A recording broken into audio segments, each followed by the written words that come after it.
No. Thank you, Boise. Thank you. So this is Boise. He's one of the main guys here in Mocha. And he comes to the meetings. Sometimes he'll hear God's word. And he just read through the book of Jonah. And so he's helping me with language. So this is a great answer to prayer and encouraging that God will use his word in the lives of these people as they begin to read.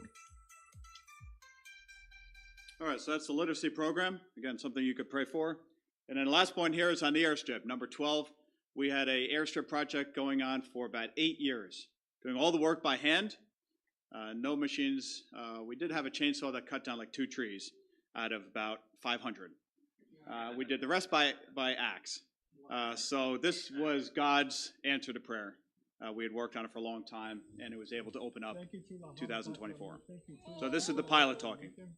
You may like come inside now. You go back when fire. Put some balloons that come inside now. Open up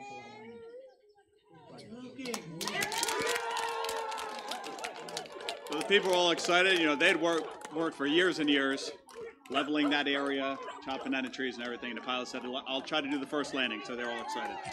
So this was November 2024. The weather got bad that day, so they delayed the landing for 2 weeks. And then 2 weeks later, the plane was able to land. So that's this video here.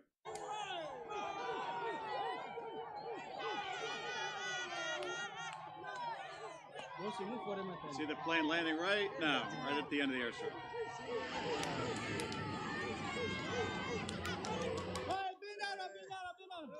So this is a shorter airstrip. It's about 1,500 feet, which is short, and it's flat, you can see. November.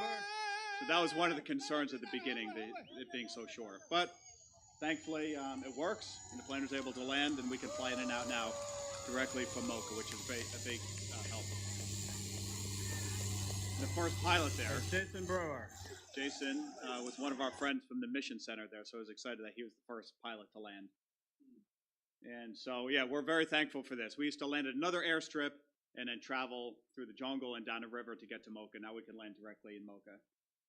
So there's the guy with the orange shirt next to me, Boise, who was reading. The guy with the red shirt here, Caleb Gibello, you saw him in the one of the coffee pictures. And he was one of the main workers, the main worker of helping get the airstrip built.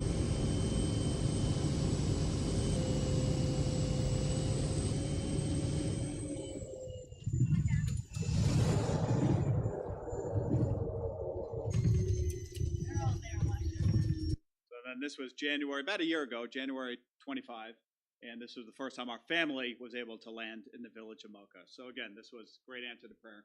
See some more pictures of the airstrip. All down in this area, we had to cut down hundreds of trees so that the plane could lower and approach well to the airstrip. You can see where our house is right next to the airstrip. So now we could get all of our supplies into Mocha easily, the medical supplies and things like that. All right, so in conclusion, I mentioned a bunch of things you could pray for. Please continue to pray for those projects. If you're interested, we have a table here with some projects.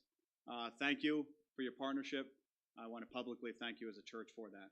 Grab a prayer card on the table here.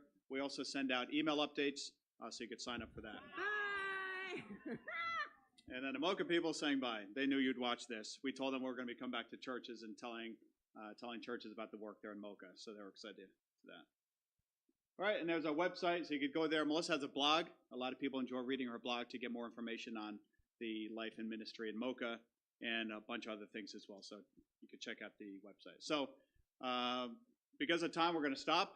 If you have questions, we'll be here later on as well, or you can send us an email with questions. So we're thankful for the opportunity to be here today and to give this report, and we thank God for your church.